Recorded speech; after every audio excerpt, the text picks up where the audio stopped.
Hello and welcome back to my YouTube channel. নমস্কাৰ আৰু সকলোকে আজিৰ চেনেলটোলৈকে স্বাগতম জনাইছো। অলৰেডি আমি আপোনালোকে যদি চাই আছে ক্লাছ কেইটা তেতিয়াহলে গম পাব যে অলৰেডি আমি এইচএস সেকেন্ড ইয়াৰ পলিটিক্যাল সায়েন্সৰ কেইটামান ক্লাছ কৰিলো 10টা মান ক্লাছ হৈছে চাগে অলৰেডি আপোনালোকে প্লেলিষ্টত গৈ চাব পাৰিব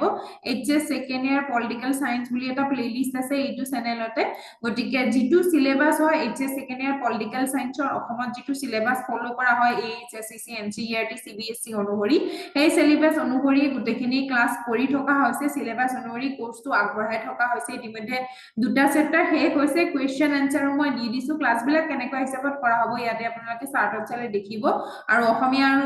ইংৰাজী দুয়োটা মাধ্যমতে ক্লাছ বিলাক কৰা হ'ব যেনেকুৱা ধৰণে আপোনালোকে স্লাইডত দেখিছে তো বৰ্তমান আমি এইটো ক্লাছ কৰি আছিলো যে কন্টেম্পৰাৰী সাউথ এছিয়া সমসাময়িক দক্ষিণ এছিয়া যেটো আপোনালোকৰ অধ্যায় 3 হিচাপে কিতাপত লাগে এনসিইআৰটি বা এবিডিস যিখন কিতাপ বেছিভাগ ষ্টুডেন্টে ফলো কৰে আমাৰ অসমত গতিকে ইয়াৰে আমি ক্লাছ বিলাক অলৰেডি কৰা শেষ হৈ গৈছে ক্লাছ 3টা ক্লাছ কৰিলো এতিয়ালৈকে গুটেখিনি সিলেবাস কভাৰ কৰি পেলাই যিমান পাৰো কভাৰ কৰিবলৈ মই চেষ্টা কৰি পেলাই ক্লাছ বিলাক কৰিছো আজি আহু কোৱেশ্চন আনসাৰ লৈকে So first question to ahu what is South Asia বা দক্ষিণ এছিয়া বুলিলে আমি কি বুঝো এটা দক্ষিণ এছিয়া হৈছে এছিয়া মহাদেশৰ দক্ষিণ অংশত অৱস্থিত এটা অঞ্চল The region in southern Asia consisting of India, Pakistan, Bangladesh, Nepal, Bhutan, Sri Lanka, Maldives and Afghanistan. গটিকে এই কেইখন এই আঠখন দেশক লগ হৈ পেলাই কি হৈছে দক্ষিণ এছিয়া অঞ্চলটো গঠিত হৈছে নেক্সট কোৱেশ্চনটো লৈকে আগবাঢ়ো when was SAFTA formed SAFTA কেতিয়া গঠন কৰা হৈছিল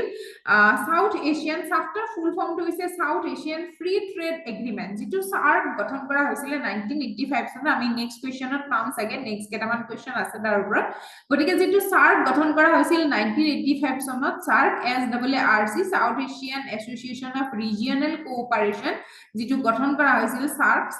85 ত গঠন কৰা হৈছিল গটিকে SAARCৰ ফ্ৰী ট্ৰেড এৰিয়া এটা SAARCৰে ইটো এটা পাৰ্ট হয় south Asian free trade agreement হয় গটিকে এইটো ফৰ্ম কৰা হৈছিল 2004 চনত এইটো গঠন হৈছিল কিন্তু এইটো কাৰ্যকৰী হৈছে কেম ইনটু ফোৰ্স ফ্ৰম 2006 চনৰ পৰা কাৰ্যকৰী হোৱাটো দেখিবলৈ পোৱা গৈছে গটিকে নেক্সট ফুল ফৰ্মটো মনত ৰাখিব SAFTA south Asian free trade agreement এতিয়া নেক্সট কোৱেশ্চন লৈকে আগবাঢ়ো দক্ষিণ এছিয়াৰ কোনখন দেশে স্থিৰ গণতান্ত্ৰিক ব্যৱস্থা অনুসৰণ কৰে which country follows a stable democratic system in South Asia এতিয়া তোমালোকে যদি ক্লাছ বিলাক আপোনালোকে যদি ক্লাছ বিলাক চাইছে এইটো চেপ্টাৰ তেতিয়াহলে অলৰেডি গম পাইছে চাগে যে ভাৰতবৰ্ষ 1947ত স্বাধীনতা লাভ কৰাৰ পিছত আমি কি দেখিছো ভাৰতবৰ্ষৰ এটা ষ্টেবল গণতান্ত্ৰিক ব্যৱস্থা ইতিয়ালৈকে বৰ্তি আছে বাকি দেশবিলাকত ৰাজনৈতিক অস্থিৰতা বহু সময়ত দেখিবলৈ পোৱা গৈছে হেতু কাৰণে স্থিৰ গণতান্ত্ৰিক ব্যৱস্থা অনুসৰণ কৰা বুলি ক'লে আমি ভাৰতবৰ্ষৰ নাম উল্লেখ কৰিব লাগিব নেক্সট কোৱেশ্চনলৈকে আগবাঢ়ো which country experienced repeated military rule in South Asia দক্ষিণ এছিয়াৰ কোনখন দেশে বাৰে বাৰে সামৰিক শাসনৰ অভিজ্ঞতা লাভ কৰিছে হেতু হৈছে পাকিস্তানে কি হৈছে সামৰিক শাসনৰ অভিজ্ঞতা লাভ কৰিছে বিভিন্ন সময়ত এটো হল সামৰিক শাসনৰ অভিজ্ঞতা লাভ কৰিছে পাকিস্তান এতিয়া নেক্সট কোৱেশ্চনলৈকে আগবাঢ়ো when did Bangladesh become independent বহুত ফেমাস কোৱেশ্চন হয় 1971 চনত বা 1971 চনত বাংলাদেশে স্বাধীনতা লাভ কৰিছে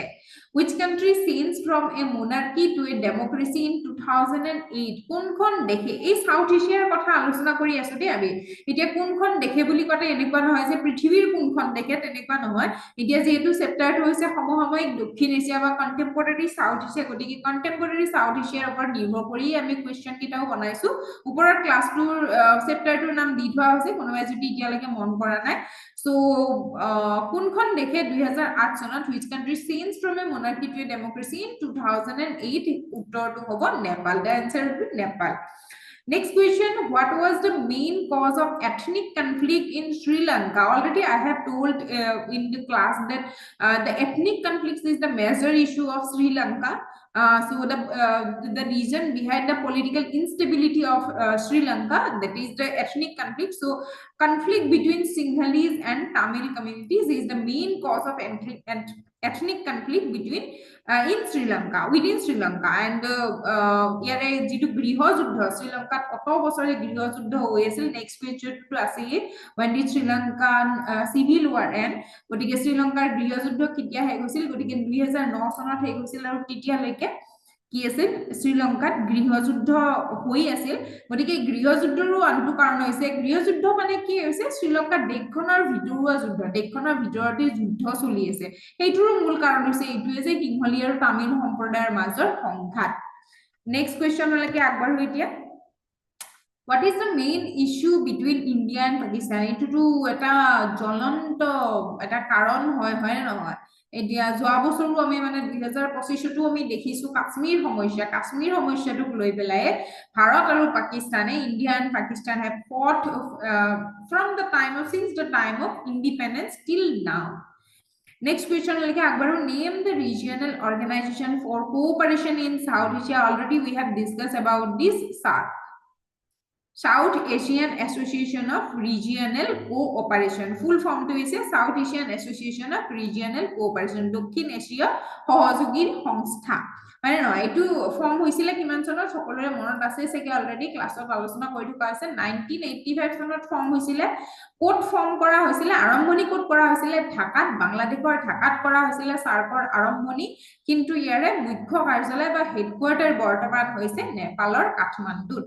এতিয়া নেক্সট কোৱেশ্চনলৈকে আগবাঢ়ো in which year was the Simla agreement signed and between whom Simla চুক্তি কেতিয়া আৰু কোন দুখন দেশৰ মাজত স্বাক্ষৰিত হৈছিল 1972 ভাৰত আৰু পাকিস্তানৰ মাজত 1972 in 1972 between India and Pakistan next question which country faced long political instability in South Asia দক্ষিণ এছিয়াৰ কোনখন দেশে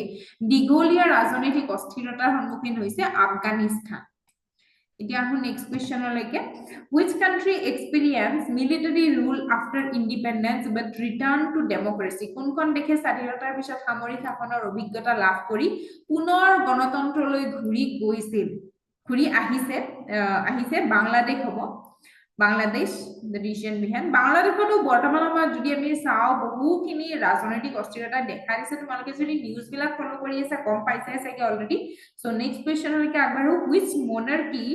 ruled a South Asian country for a long time answer would be Nepal দক্ষিণ এছিয়াৰ কোনখন দেশত দীঘলীয়া সময় ধৰি ৰাষ্ট্ৰযন্ত্ৰৰ শাসন প্ৰৱৰ্তন চলিছিল বা বৰ্তমানেও কম পৰিমাণে হলেও আছে বুলি ক'ব পাৰি এটো হৈছে নেপালত